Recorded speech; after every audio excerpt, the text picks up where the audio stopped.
சங்க ஆண்டு விழாவை முன்னிட்டு நடைபெறும் பண்டங்களில் சிறந்தது இனிப்பா காரமா என்ற சுவையான பட்டிமன்றத்தின் நடுவர் விமனூர் கருப்பசாமி அவர்களே, காரமே சிறந்தது என கர்ஜிக்க வந்துள்ள ஓமப்படி முருகப்பன் அவர்களே, காராபூந்திப்பட்டி பக்கோடாசாமி அவர்களே, இனிப்பே சிறந்தது என வாதிட வந்துள்ள ரசகுல்லாபுரம் ஜாங்கிரியப்பன் அவர்களே, அதிரசபுரம் பார்கோபர் அவர்களே, நாவை சப்புக்கொட்டு ரசைத்து சுவைத்திட வருகை தந்துள்ள சிவனர்களே, உங்கள் அனைவரையும் எங்கள் சங்கத்தின் சார்பில் வருக வருக என்று வரவேற்கிறேன். அனைவருக்கும் என சுவையான வணக்கங்கள். ஆனால் எந்த சுவை என்று மட்டும் கேட்டு விடாதீர்கள். நடுநிலையுடன் தீர்ப்பு கூற வேண்டுமே என்ற பொறுப்புணர்வுடன் தான் நான் இங்கே வந்தது. இவர்கள் அளித்த சிற்றிண்டியில் சிறந்தது இனிப்பா காரமா? இரண்டு அணியினரும் தங்கள் வாதங்களில் பயன்படுத்தி விடுவார்களோ என்ற பயத்தில் இரண்டையும் ஒன்றாக கலந்து சாப்பிட்டேன். இரண்டு அணியினரும் எடுத்துரைத்த கருத்துக்களின் அடிப்படையில் தான் நான் எனது தீர்ப்பை கூறுவேன் என்று உறுதியாக தெரிவித்துக் கொள்கிறேன். இப்போது இனிப்பு அணியை சேர்ந்த ரசகுல்லாபுரம் ஜாங்கிரியப்பன் அவர்களை பேச அழைக்கிறேன். அனைவருக்கும் என் இனிப்பான வணக்கங்கள். தமிழுக்கு அமுதென்று பேர், அந்த தமிழ் என்ப தமிழ் எங்கள் உயிருக்கு நேர், உயிருக்கு நேர் என்று இன்பநாதன் எழுப்பினார் புரட்சி கவிஞர் பாரதிதாசன். அன்னை தமிழுக்கு இனிமை என்று பெயர். விநாயகரை துதிக்கும் அவ்வை பிராட்சியார் பாலும் தெளிதேனும் பாகும் பருப்பும் இவை நாளும் கலந்து நான் உனக்கு தருவேன் என்றுதான் பாடுகிறார். பிறந்த நாளுக்கு கேக் வெட்டுகிறோமே, அது எந்த சுவை? எண்ணி பாருங்கள். மங்கள காரியங்களுக்கு சர்க்கரை, சாக்லேட், கற்கண்டு, லட்டு இவற்றை தான் தருகிறோம். இவற்றையெல்லாம் எந்த சுவை? இனிப்பல்லவா? தின்பண்டங்கள் விற்கும் கடைகளில் பல்சுவை பண்டங்கள் இருந்தாலும் ஸ்வீட் ஸ்டால் என்றுதான் பெயர் சுற்றி உள்ளார்களே தவிர கார ஸ்டால் என்று அழைக்கிறோம். பஜ்ஜி, சொஜ்ஜி, பக்கோடா போன்ற காரங்களை தின்றுவிட்டு ஐயோ காரமல்லவா குழந்தைகளும் மற்றவர்களும் அலறுகிறார்கள். அடடா, ஐஸ்கிரீம் சுவைக்கும் போது ஏற்படும் பேரின்பம் எல்லாம் பாவம் காரணினர் கண்டதில்லை போல. அவர்கள் முகங்கள். எந்த நிலையிலும் இருக்கும்போது இனிது இனிது இனிப்பே இனிது என்று கூறி விடைபெறுகிறேன். நன்றி, வணக்கம். இனி காரமே சிறந்தது என பேச வருகிறார் ரோமப்பொடியூர் முருகப்பன் அவர்கள். வணக்கம். தற்போது இங்கு நடைபெற்று கொண்டிருப்பதை பற்றி யார் கேட்டாலும் சாரமான விவாதம் என்றுதான் கூறுவோம். அதிலேயே காலம் இருக்கிறது. அது மட்டுமா, வான்புகழ் வள்ளுவன் தந்த குரலில் 133 அதிகாரங்கள் உள்ளன. ஆழ்வோரிடம் இருப்பதோ அதிகாரம். இந்த மேன்மைகள் யாவும் புரியாமல் இனிப்பை பற்றி தம்பத்த மறுத்து விட்டு போயிருக்கிறார் ஜாங்கிரியப்பன். ஸ்வீட் ஸ்டார் என்றுதான் அழைக்கிறாராம். பூனை கண்ணை மூடிக்கொண்டால் பூலோகமே இருந்ததாக கருதுமாம். அதே போல்தான் இவரது வாதமும். கிராமம் முதல் மாநகராட்சி வரையிலும் எல்லா இடங்களிலும் பண்டங்கள் இருக்கும் கதைகளை பலகால கதை என்றே அழைப்பதை அறியால் போலும்.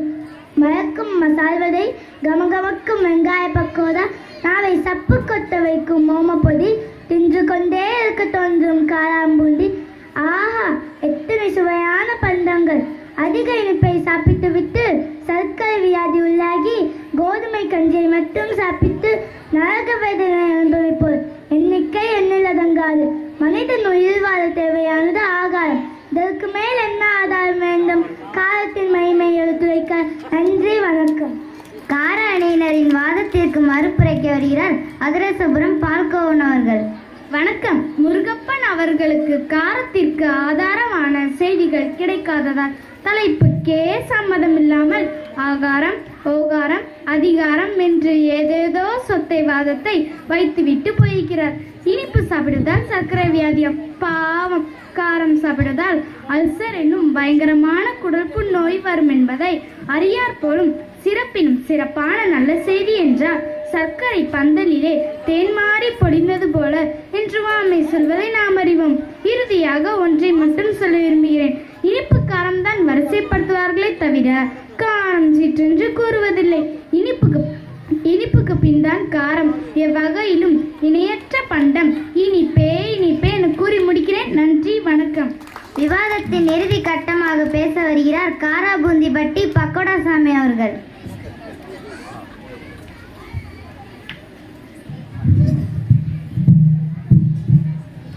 இனிப்பு அணியை சேர்ந்த பால்கோவன் இனிப்பே இனிப்பே என்று ஏலம் விட்டு போயிருக்கிறார்.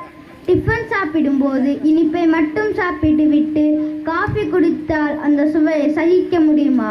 காஃபியின் சுவையும் தெரியாது, காரம் இல்லாமல் இனிப்பின் பெருமையும் அறிய முடியுமா?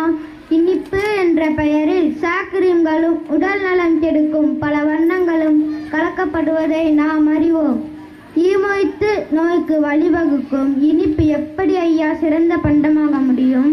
சொத்தை பற்கள் ஏற்படுவதற்கும் பல நோய்கள் ஏற்படுவதற்கும் இனிப்பல்லவா காரணம். எனவே உண்டு மகிழ சிறந்த பண்டம் என கூறி விடைபெறுகிறேன். நன்றி, வணக்கம். இரண்டு அணியினரும் மிக சிறப்பாக எடுத்துரைத்தனர். கார அணியினரும் பற்பல எடுத்துக்காட்டுகள் மூலம் தங்கள் வாதத்திற்கு வலிமை ஊட்டினர். இனிப்பு அணியினரும் மிக சிறப்பாக எடுத்துரைத்தனர். இரண்டாலும் நோய்கள் ஏற்படும் என்பதையும் கூறினர். இரண்டையும் அனைவராலும் விரும்பி உண்ணப்படுபவை. இவை சுகாதார முறையில் தயாரிக்கப்பட வேண்டும். அளவுக்கு மிஞ்சினால் அமிழ்தமும் நஞ்சு என்பதை மனதில் கொண்டு அளவோடு உண்டு வளமோடு வாழ்வோம் என்று கூறி விடைபெறுகிறேன். நன்றி, வணக்கம். மாணவ கண்மணிகளே, நீங்கள் அளித்த இனிப்பையும் காரத்தையும் நாங்கள் சுவைத்து மகிழ்ந்தோம். நன்றி. மாதந்தோறும் நடைபெற்ற போட்டிகளில் கலந்து கொண்டு பரிசு பெற்ற முதல் வகை All living things to live and flourish in peace and harmony. When the rainbow appears in the clouds, I will remember the everlasting promise between me and living beings. Once upon a time, all the colors in the world started to quarrel. Each claimed he was the best, the most important, the most useful, the favorite. I am the color of loyalty and power. Kings and bishops have always chosen me, for I am a sign of authority and wisdom. People do not question me, they listen and obey. So I am the best one. Think of me, I am the color of silence. You hardly notice but without me, you all become superficial. I represent thought and reflection, true light and deep water. You need me for balance and contrast, for prayer and inner peace. So I am the best one. I am the most important. I am the sign of life and hope. I was chosen for the grass, trees, leaves. Without me, all the animals would die. Look out over the countryside and you will see that I am in the majority. So I am the best one. I am the color of danger and bravery. I am willing to fight for a cause. I breathe fire in the blood. Without me, the earth would be as empty as the moon. I am the color of passion and of love, so I am the best one. You only think about the earth, but consider the sky and the sea. It is water that is the basic of life, and this is drawn up by the clouds from the blue sea. The sky gives space, peace and serenity. Without my peace, you would all be nothing but busybodies, so I am the best one. You are all so serious. I bring laughter, joy and warmth to the world. The sun is yellow, the moon is yellow, the stars are yellow. Every time you look at a sunflower, the whole world starts to smile. Without me, there would be no fun. So I am the best one.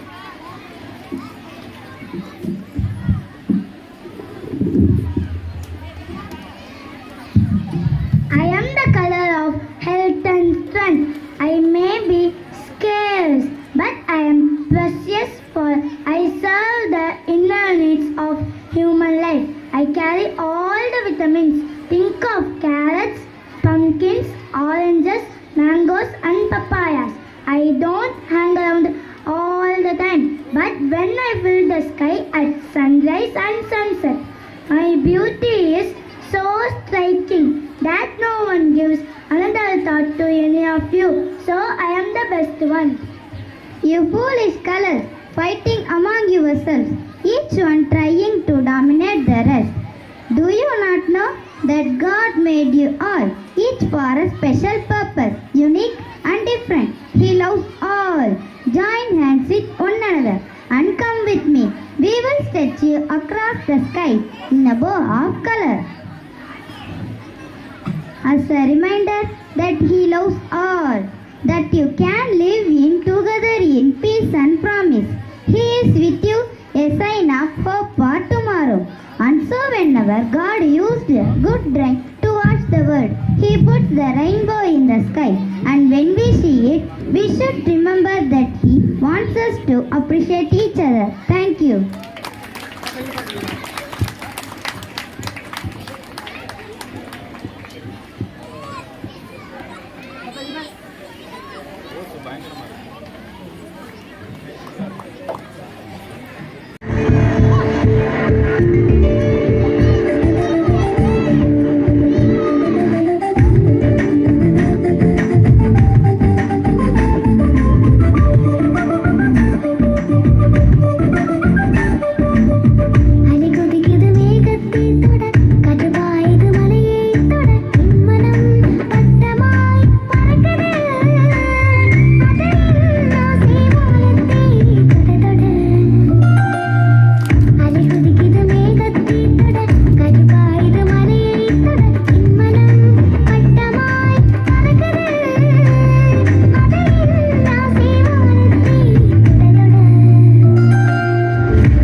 நடனத்தின் மூலம் நம்மை மகிழ்வித்த மாணவிகளுக்கு நன்றி.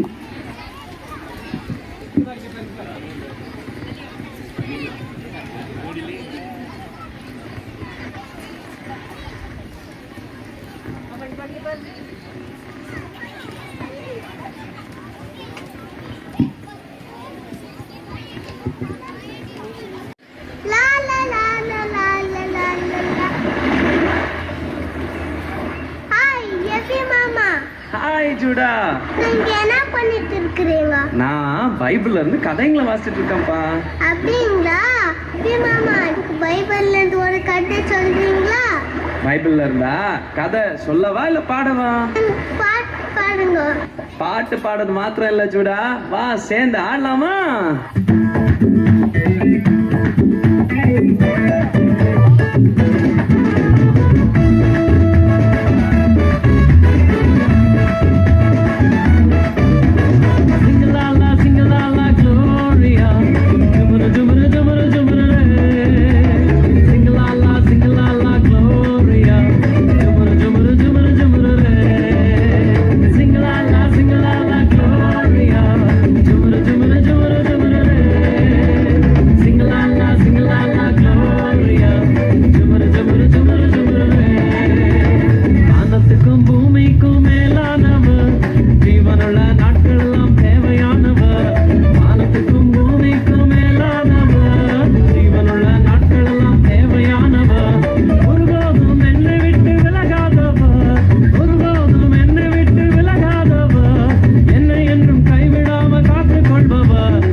அடையாளம் நம்மை